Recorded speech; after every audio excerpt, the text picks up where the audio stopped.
Buen día, jóvenes. Buen día, profe. Buen día, profe.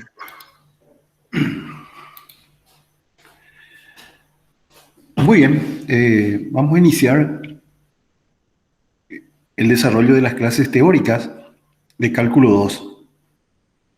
Yo soy el ingeniero Raimundo Sánchez y voy a estar con ustedes en el desarrollo de estas clases que mencioné.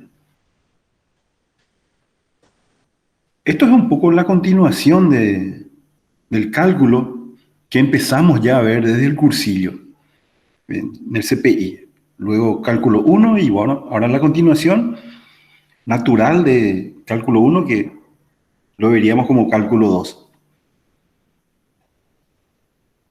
Respecto a los materiales, bibliografía, les voy a pedir que estén mirando un poco de manera sistemática en nuestra aula virtual. Ahí van a encontrar los videos que se hicieron para las clases, la lista de ejercicios, en fin, la bibliografía, programa de estudio, todo lo que sea referente a nuestra cátedra lo pueden ver en nuestra aula virtual. De todos modos, quiero señalar algunos libros eh, para que podamos leer de esos libros.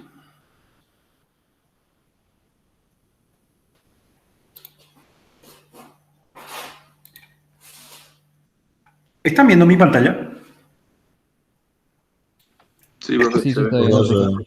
Este es el libro, un libro el de Larson Edwards, y se ajusta bastante bien a nuestro programa. Es un libro muy lindo, muy didáctico. Tiene gráficos así muy didácticos. Y sigue muy bien nuestro programa de estudios. Un libro parecido es el de SIL. Estos libros los van a encontrar en internet, que también tienen un formato parecido al de Larson.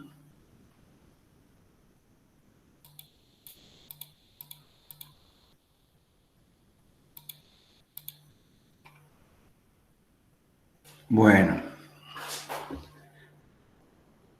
funciones de varias variables es el primer capítulo que nosotros vamos a ver. Vamos a iniciar hoy con esto. Este es un clásico libro de análisis vectorial, el libro de Murray Spiegel, con Lipschutz y Spellman. Y otro libro clásico es el que ustedes ya conocen, el de Piskunov. Esto lo habrán usado en cálculo 1. Aquí estaríamos usando el tomo 2 de este libro. El tomo 2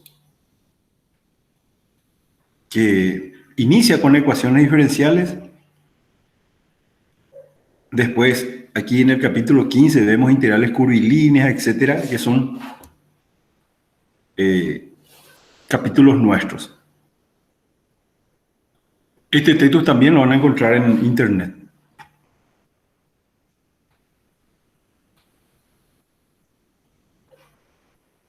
Bueno.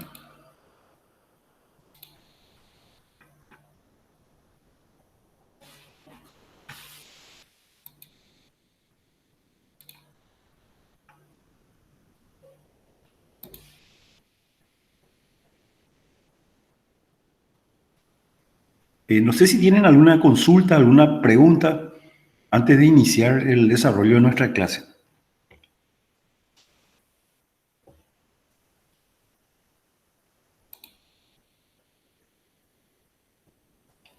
No, de mi parte, nada.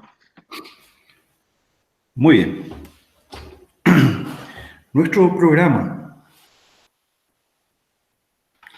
Nosotros estaríamos viendo, vamos a iniciar nuestro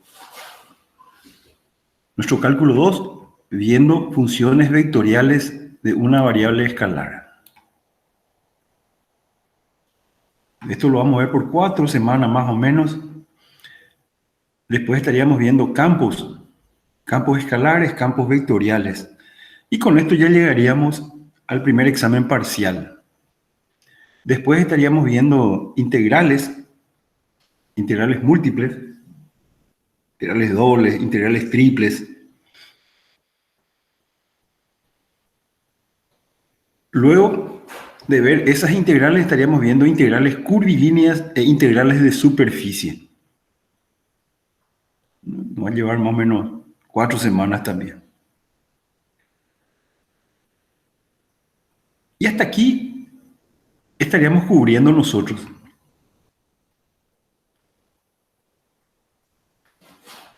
Eso es un poco así, de manera rápida, lo que vamos a ver nosotros en este curso.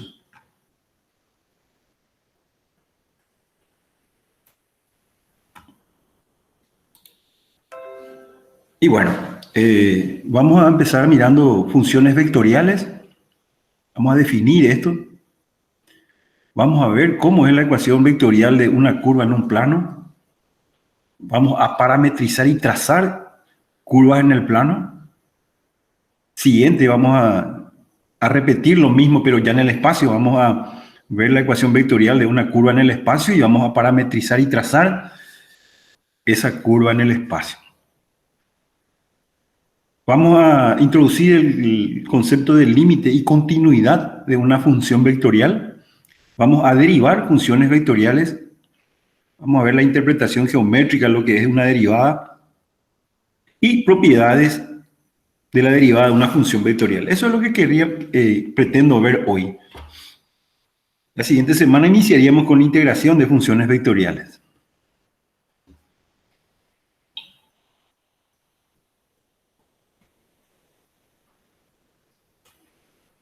Bueno.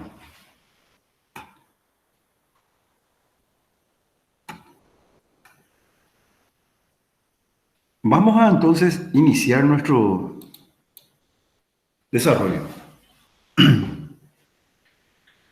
Y bueno, fíjense esta función r de t. Esta función r de t que tiene componentes en x y en y en el plano. R de t tiene una componente f de t, f minúscula de t, como componente en y, más alguna otra función g de t como componente en j. O también r de t definido en el espacio tridimensional con componentes entonces i, j, k. Las funciones f, g y h son las componentes en i, j, k. Esto es lo que se llama una función vectorial. Fíjense que si yo voy dándole valores a t, ¿verdad? Voy a tener una componente en k, una componente en j y una componente en i. Para cada valor de t.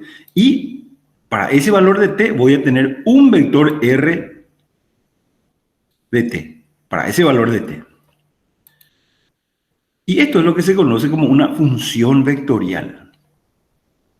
¿Está bien? Nosotros antes veíamos funciones reales, ¿verdad? Donde dábamos valores a la variable x o t o y, lo que fuese, y resultaba un número real en general. Bueno, estamos un poco ampliando ese concepto y hablamos de función vectorial. Ya no generamos un número nomás, estamos generando vectores. Nuestro parámetro, t. Muy bien. Aquí es importante ver entonces la diferencia que hay entre r de t y f de t, g de t, h de t. F de t, g de t, h de t son funciones que me resultan números reales. ¿Está bien? Pero r de t me resulta un vector que podría ser en el plano o en el espacio. ¿De acuerdo? Estas funciones vectoriales juegan un doble papel muy importante en la representación de curvas.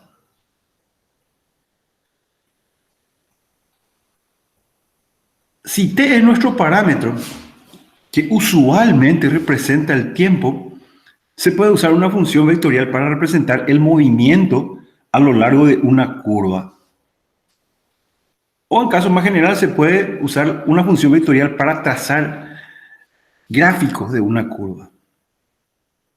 En cualquier caso, en cualquiera de estos casos, el punto final coincide con un punto XY en el plano o XYZ en el espacio. Aquí tenemos una figura para ver en el plano una curva o en el espacio una curva. ¿Está bien? Para cada valor de t, para un valor t sub 0, tengo un punto de la curva. Para t sub 1, otro y así. Para todos los valores de t, voy a tener la curva que estamos marcando en color negro. Y esto ocurre tanto en el plano como en el espacio. Y evidentemente, lo que tenemos es un vector con origen en el origen de coordenadas y extremo en el punto definido por el valor t.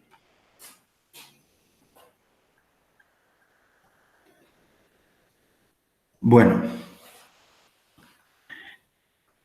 el dominio. Fíjense que hablamos de funciones, ¿verdad? Función vectorial, función que va definiendo un vector para los distintos valores del parámetro t en nuestro caso. Evidentemente, esas componentes, los números, f de t, g de t, h de t, son las componentes. Y el dominio de la función r, de la función vectorial, va a consistir en la intersección de las funciones f, g y h. Por ejemplo, esta función r de t. Esta función r de t, cuya componente en i es logaritmo natural de t, en j es raíz cuadrada de 1 menos t, y en k es t.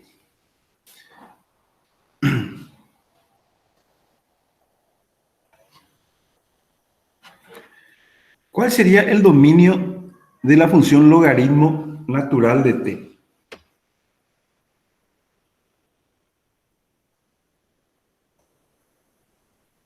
Fíjense que el logaritmo natural de 0 no está definido, ¿verdad? Entonces, para poder darle valores a t, tengo que considerar valores positivos de t mayores a 0, ¿cierto? Ese sería el dominio, entonces. T puede ser cualquier número positivo.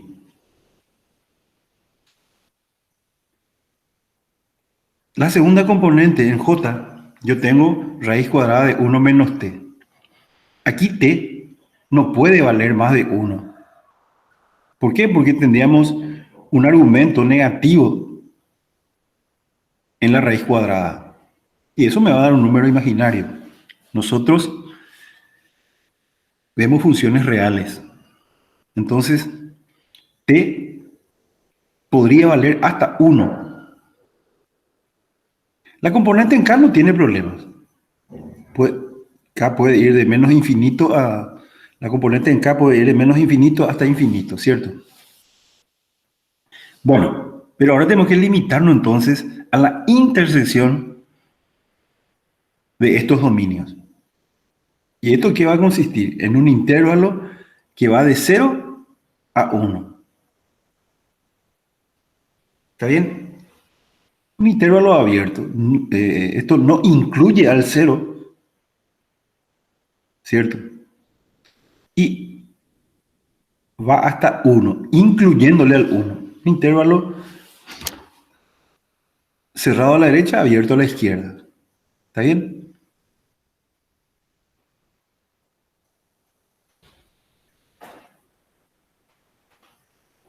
Bueno, entonces, de esta manera definimos el dominio de una función vectorial.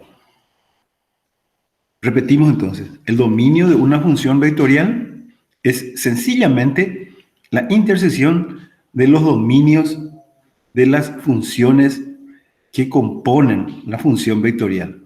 Esas funciones que de manera general lo llamamos FG en el plano, FG y H en el espacio. Bueno, hablábamos de que, ¿qué íbamos a hacer nosotros? Vamos a definir, vamos a ver la ecuación vectorial, vamos a parametrizar, vamos a trazar, en fin, estamos en eso. Para trazar una curva plana, atiéndanme bien, esta es la función vectorial, R de t. 2 coseno t en I menos 3 seno t en J, y t está variando entre 0 y 2 pi radianes. En sexagesimales esto equivale entre 0 grados y 360 grados, a vuelta entera. Bueno,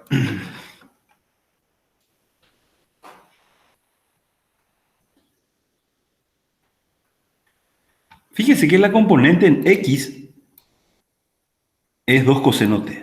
Entonces yo escribo X igual a 2 coseno t. La componente en Y, menos 3 seno t. ¿Está bien? Bueno, voy a despejar entonces coseno t, y esto va a ser igual, coseno t va a ser igual a X sobre 2. Seno t va a ser igual a menos Y sobre 3. Muy bien. Voy a considerar la primera fórmula fundamental de la trigonometría. ¿Se acuerdan?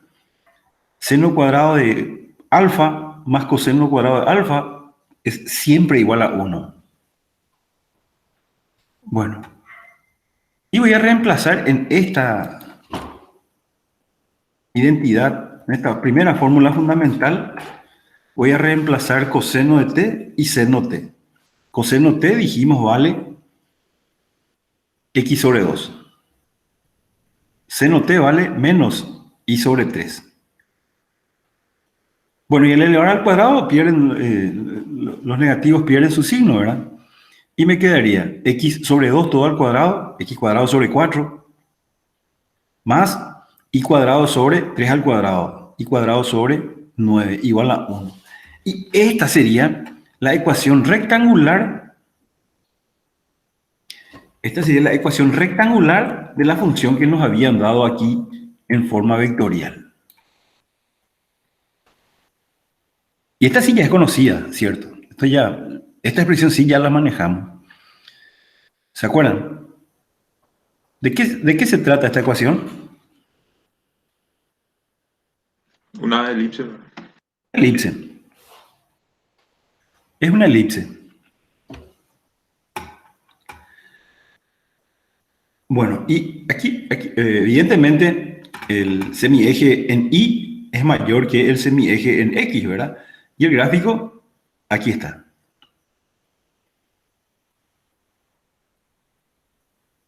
El semieje horizontal igual a 2 y el semieje vertical igual a 3.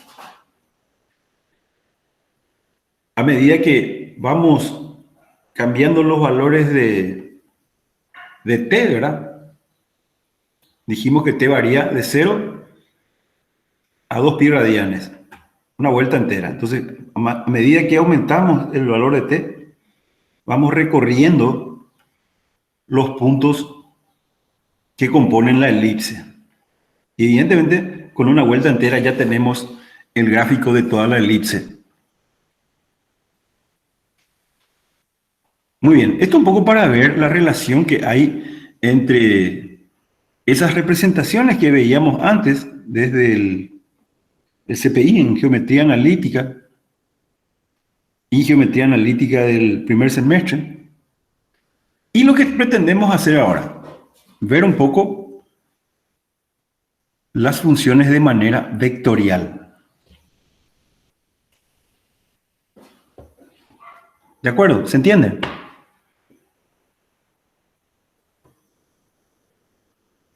Hola, ¿están ahí? Sí, profe, se Sí, se entiende. entiende, pero sí. Bueno, esto que hicimos recién fue trazar entonces una curva en el plano. ¿Cómo sería el trazado de una curva en el espacio? Aquí tenemos otra función, r de t. Componente en i, 4 coseno t. Componente en j, 4 seno t. Y componente en k, t. T varía de 0 a 4pi. 2 vueltas enteras. Muy bien. Lo que hicimos antes, volvemos a repetir ahora. La componente en x, 4 coseno t. La componente en y, 4 seno t. Y la componente en k, z igual a t. Muy bien. De vuelta voy a despejar seno t, coseno t, y voy a seguir utilizando la primera fórmula fundamental de la trigonometría. ¿Está bien? Coseno t sería x sobre 4, seno t sería y sobre 4. Entonces, esto quedaría x cuadrado sobre 4 más y cuadrado sobre 4 igual a 1. Tomando denominador común 4 al cuadrado, transfiero, paso 4 al cuadrado a la derecha y me queda esta expresión. X cuadrado más y cuadrado igual a 16, igual a 4 al cuadrado. ¿Esto qué implica según lo que vimos en geometría analítica? Esto implica un cilindro circular recto, radio igual a 4. ¿Está bien? Centrado en el origen de coordenadas, mejor centrado en el eje Z. ¿Está bien? Tenemos entonces toda esta superficie cilíndrica para esta expresión. Esto es lo que logramos de las componentes en X y en Y. Y para la componente en K, la tercera componente, vamos a ir dándole valores a T y vamos a tener los distintos valores de Z. T estaría variando, como dijimos, de 0 a 4pi. Entonces, ¿qué tenemos? En el origen, inicialmente, para valores positivos de Z, incluyendo el 0, o sea, valores de Z mayor o igual a 0. ¿Qué tenemos? Puntos sobre la superficie que van aumentando, ¿cierto? Z igual a 0, 0,1, 1, 2, 3, y así vamos, distintos valores de Z, y lo que tenemos es una figura, una curva sobre la superficie cilíndrica. Esto se trata de una hélice, un resorte en el espacio tridimensional. Y se tienen valores de Z, desde Z igual a 0 hasta Z igual a 4pi.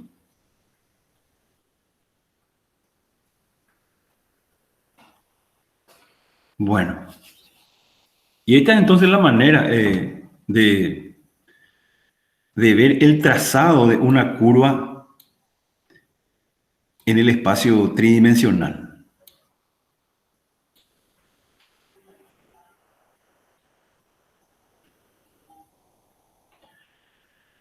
Muy bien. ¿De acuerdo?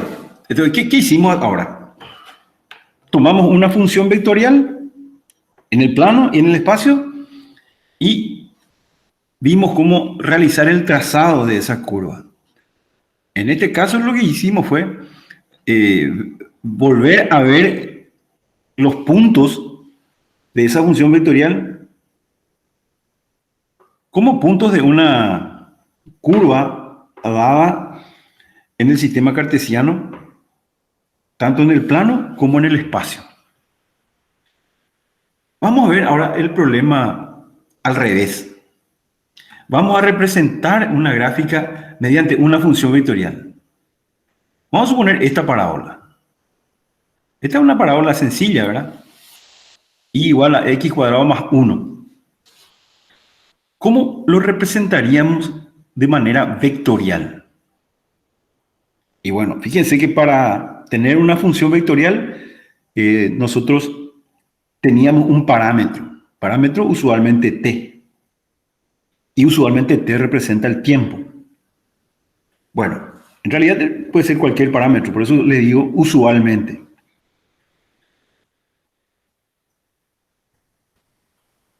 Y elegimos para x un parámetro. ¿Está bien? Y tenemos la libertad de elegir el parámetro que nos guste o cómo nos guste. Lo usual, lo normal, lo natural es tomar x igual a t. Estamos hablando de parametrizar una función, ¿cierto? Teniendo la parametrización, tendremos la función en su forma vectorial.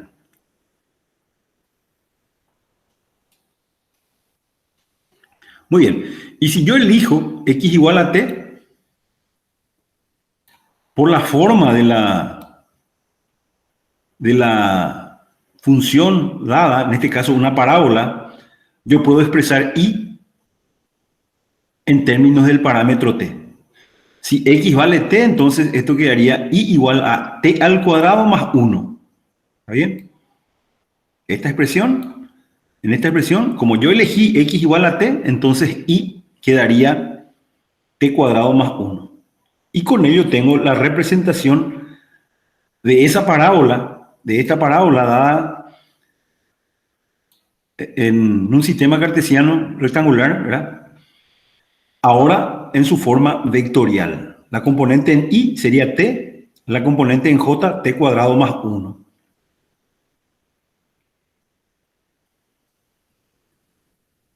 ¿Está bien? Y esta sería la parábola.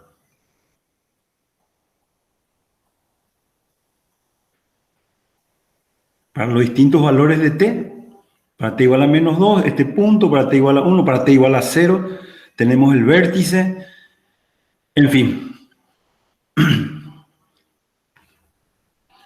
Evidentemente, si hubiésemos elegido x igual a t negativo, tendríamos la parábola al otro lado del sistema de eje. O sea, su vértice sería menos 1 y en fin, sería una parábola simétrica a esta que tenemos ahora graficado, simétrica respecto del eje X. Bueno, y esto es lo que tenemos entonces como una manera de reexpresar la ecuación de una curva en su forma vectorial. Una curva dada en un sistema cartesiano, entonces lo reexpresamos en su forma vectorial. Muy bien. Esto que hicimos aquí fue exactamente de una curva en un plano. ¿Qué pasa si se trata de una curva en el espacio? Vamos a tratar de graficar esta curva C, que resulta la intersección de la semi-elipsoide. Esto que están acá es un elipsoide, ¿cierto? Estoy considerando Z positivos, 0 y positivos, z mayor o igual a 0. Con esto estoy entonces eligiendo una semi-elipsoide. ¿Está bien? Los puntos positivos en z. Los puntos de z positivos y o 0. Eso por un lado. Y por otro lado, este cilindro parabólico y igual a x cuadrado. Vamos a ver el gráfico para entendernos mejor. Aquí está la elipsoide. Y estoy considerando valores de z, 0 o positivos. Z igual o mayores a 0. ¿Está bien? Y esta otra superficie cilíndrica definido por la parábola, la superficie parabólica, igual a x cuadrado.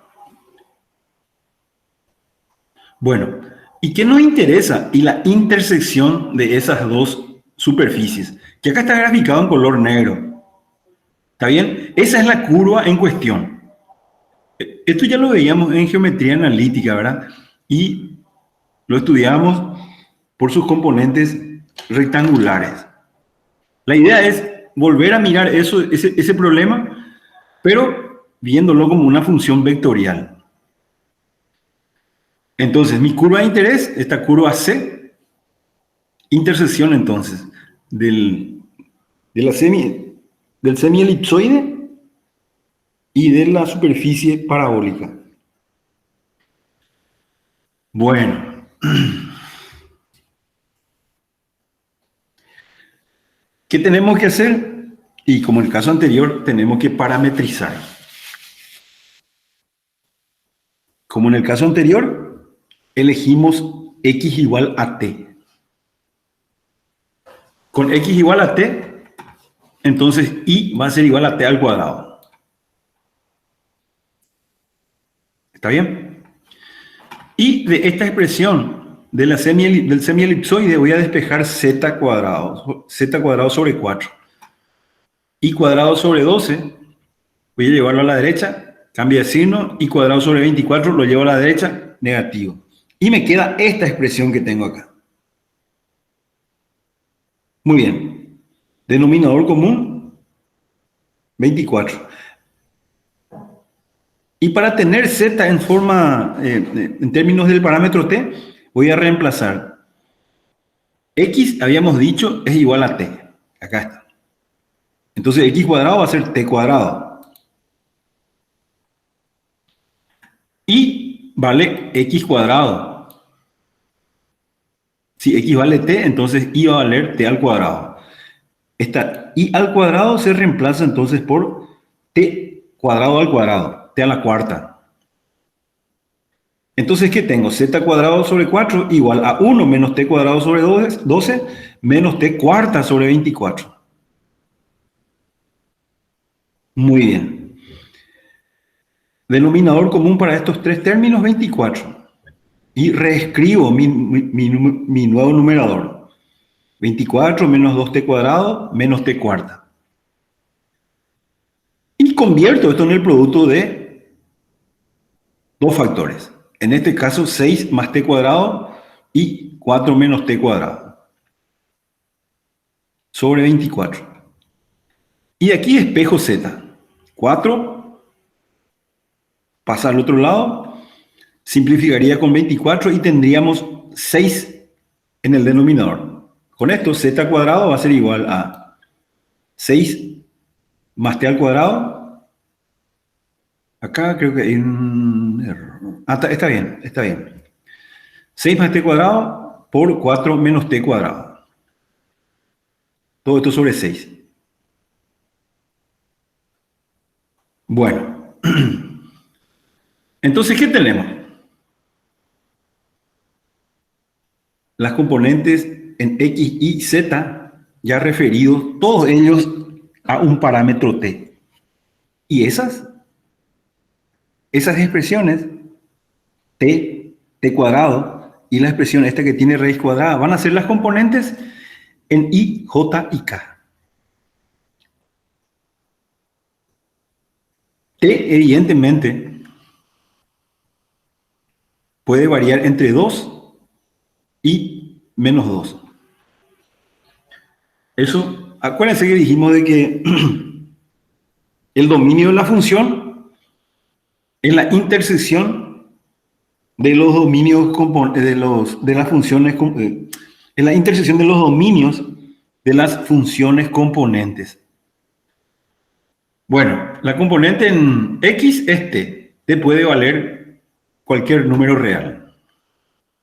Lo mismo pasa para la componente en Y. ¿Está bien? Y en Z, aquí es donde se definen se define un intervalo. En este primer factor, 6 más t cuadrado, no tiene problemas t. Pero en este segundo factor, esta expresión que tengo acá, menos t cuadrado, esto no puede ser mayor que 4. ¿Está bien? ¿Por qué? Porque al tomar raíz cuadrada aquí, esto va a ser un número negativo. Y tendríamos entonces un número imaginario para z. Nos interesan los valores reales. Entonces t puede valer hasta 2 positivo desde menos 2. Y bueno, como para la otra componente no tendríamos problema, entonces la intersección sería justamente ese intervalo, de menos 2 a 2 para el parámetro t.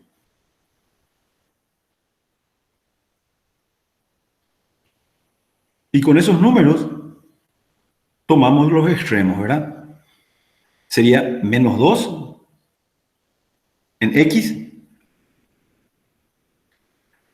menos 2 al cuadrado igual a 4 en y me daría 0 en j.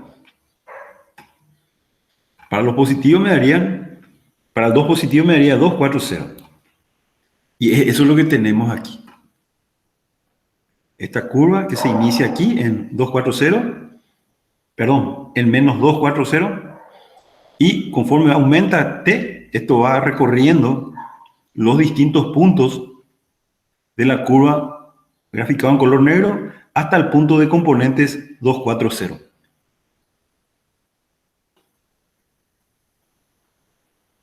Bueno.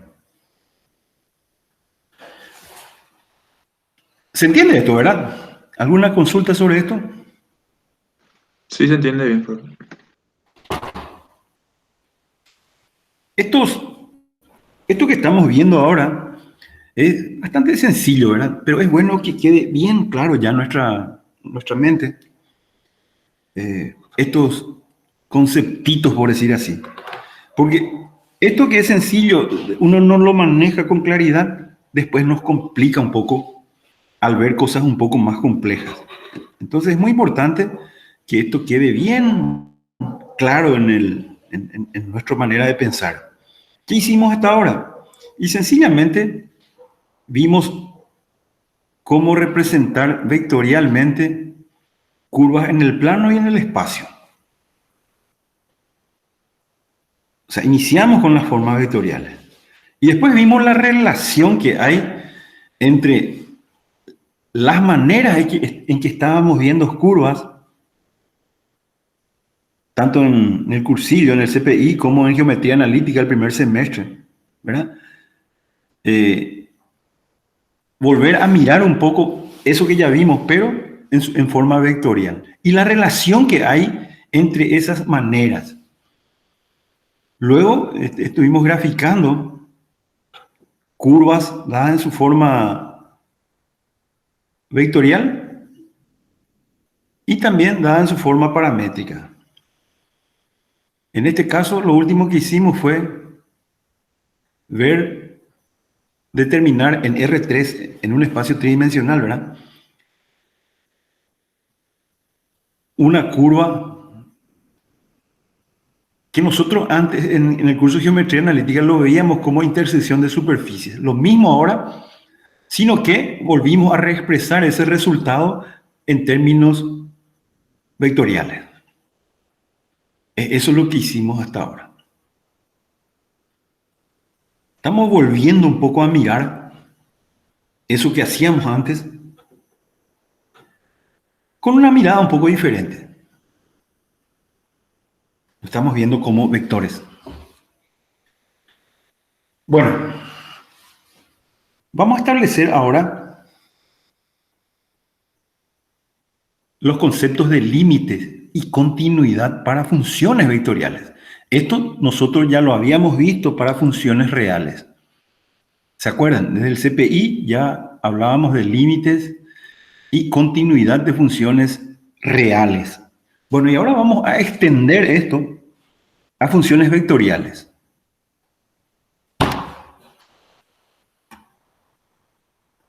Bueno, entonces podemos decir que muchas de las técnicas ya utilizadas vamos a volver a aplicarlos, pero con funciones vectoriales. Con las funciones vectoriales, nosotros vamos a sumar, restar, multiplicar por escalar, tomar límites, derivarlos, y así sucesivamente. Más tarde vamos a ver hasta cómo integrar estas funciones. Básicamente, vamos a aprovechar la propiedad de linealidad de las operaciones vectoriales y extender esas definiciones en una base, componente por componente. Por ejemplo, sumar o restar dos funciones. En el plano sería esto. La suma de R1 de t, acá que tengo una función vectorial R1 de t. Y esta R2 de t es otra función. ¿Y cómo sumo? Y sumando componentes respectivas. ¿Está bien?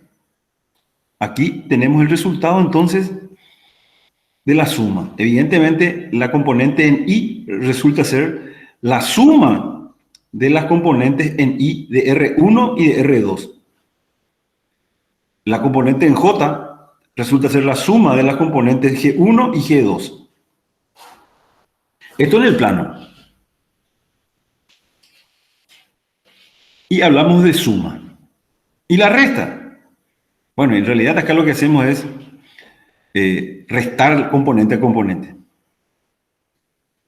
La componente en I, F1 menos F2. La componente en J, G1 menos G2. La multiplicación de un escalar por una función vectorial resulta ser sencillamente las componentes multiplicados por ese mismo escalar. O la división, siempre y cuando este número C en el denominador sea diferente de 0. Bueno.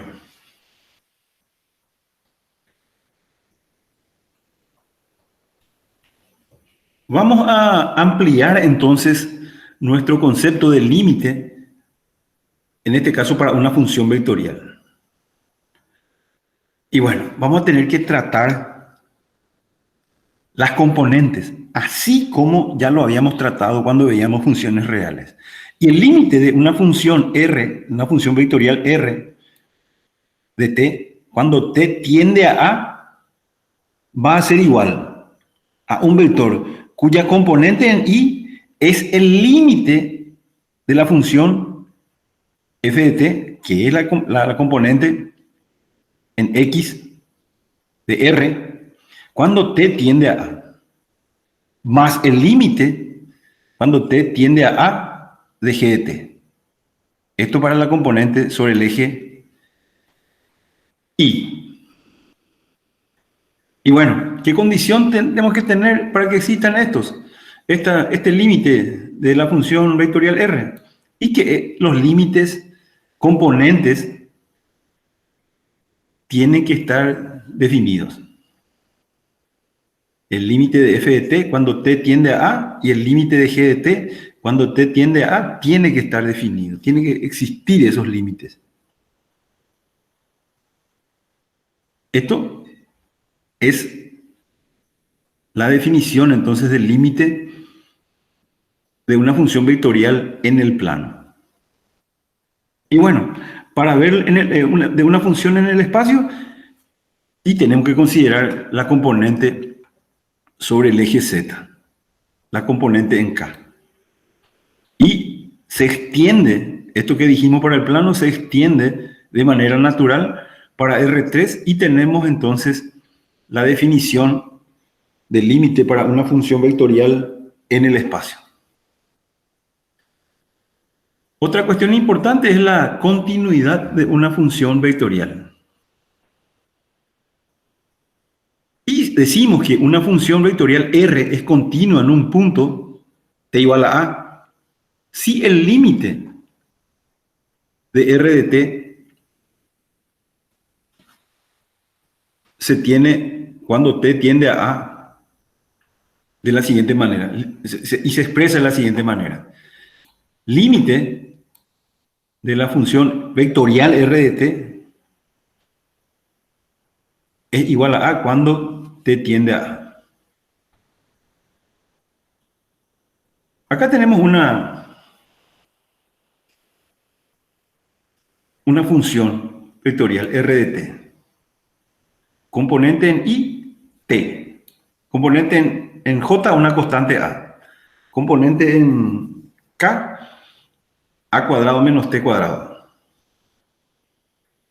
La idea es analizar un poco el límite de esta función cuando T tiende a 0.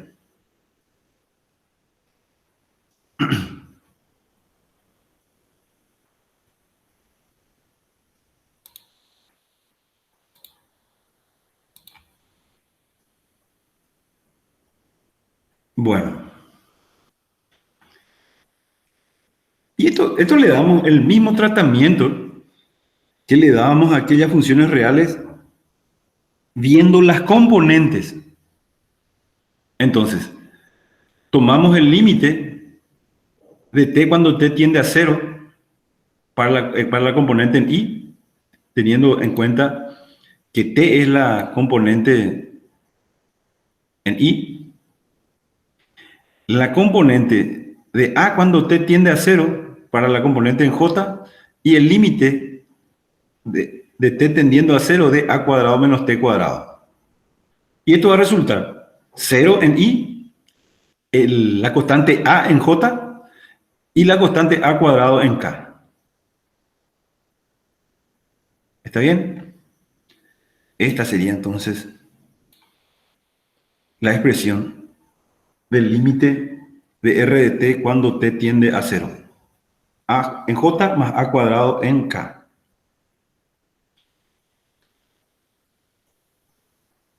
Muy bien, entonces podemos concluir, ¿verdad? Ya que R de 0 es A más A en I, A en J más A cuadrado en K.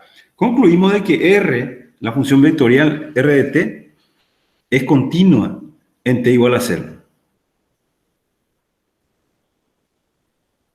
Y esto podemos ver que la función vectorial R es continua en todo valor real de t.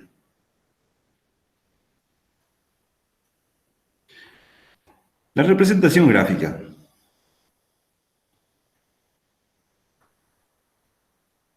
Fíjense, ¿a qué le recuerda esta figura?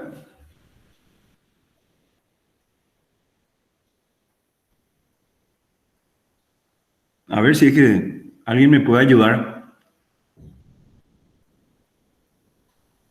Más o menos le parece a una silla de montar. Es una silla de montar. ¿Cómo era el nombre de una silla de montar? Además de silla de montar, en términos de geometría analítica, ¿cómo era? ¿Una elipsoide? ¿Cómo era? ¿Recuerdan? Hiperboloide no era. No recuerdo. No era un paraboloide hiperbólico. Así mismo. Eso, para. Sí, señor, así mismo. Hiperboloide parabólico.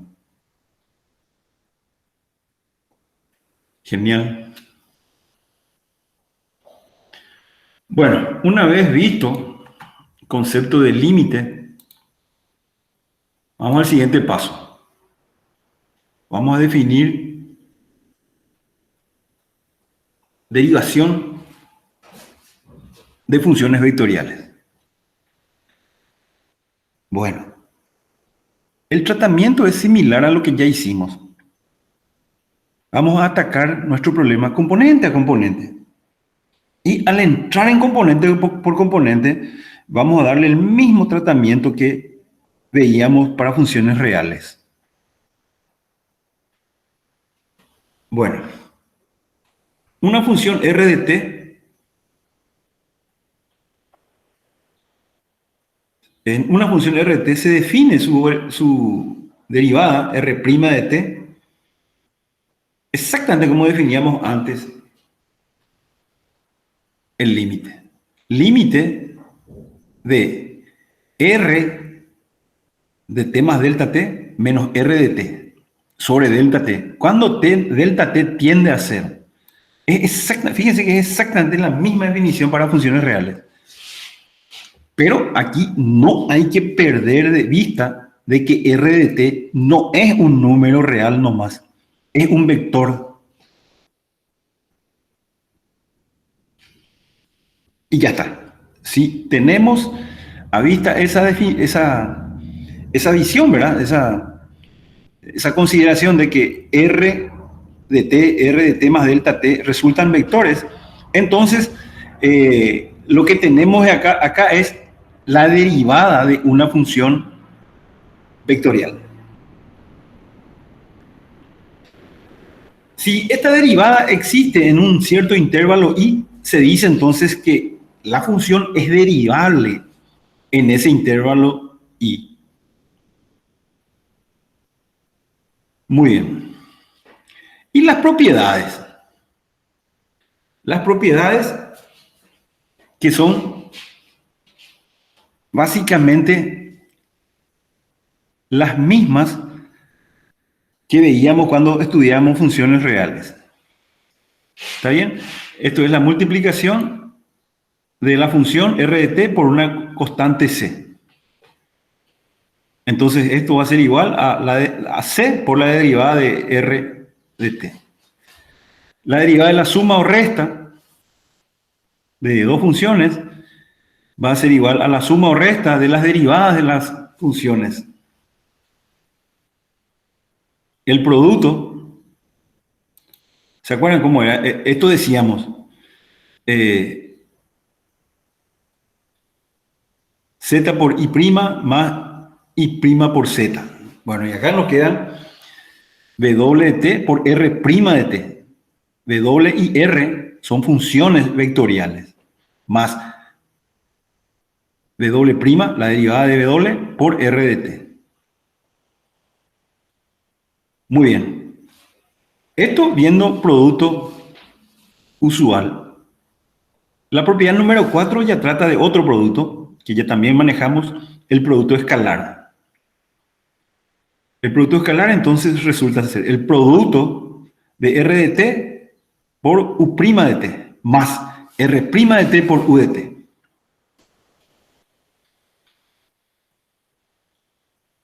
Y acá tenemos el producto vectorial. Estas sí ya son derivadas propias de funciones vectoriales. Todas estas propiedades 4, 5 y 6 son propiedades propias de funciones vectoriales.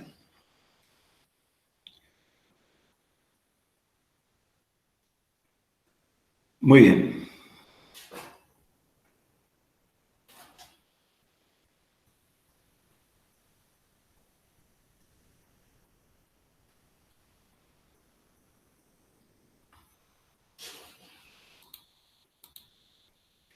Bueno, esto es lo que pensaba mostrarles hoy, a manera de arranque y sin complicar demasiado todavía el panorama.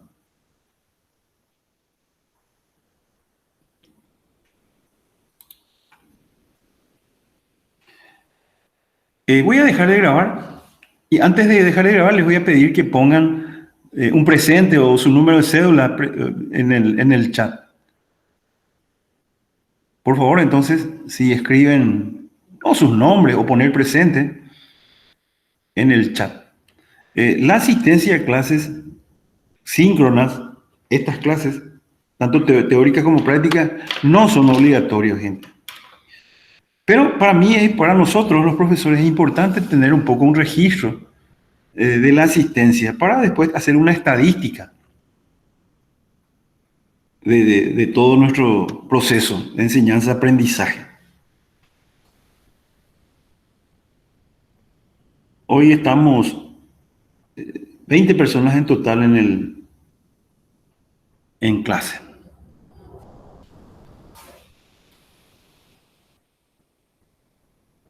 Bueno, no sé si tienen alguna consulta, alguna pregunta. Voy a dejar de grabar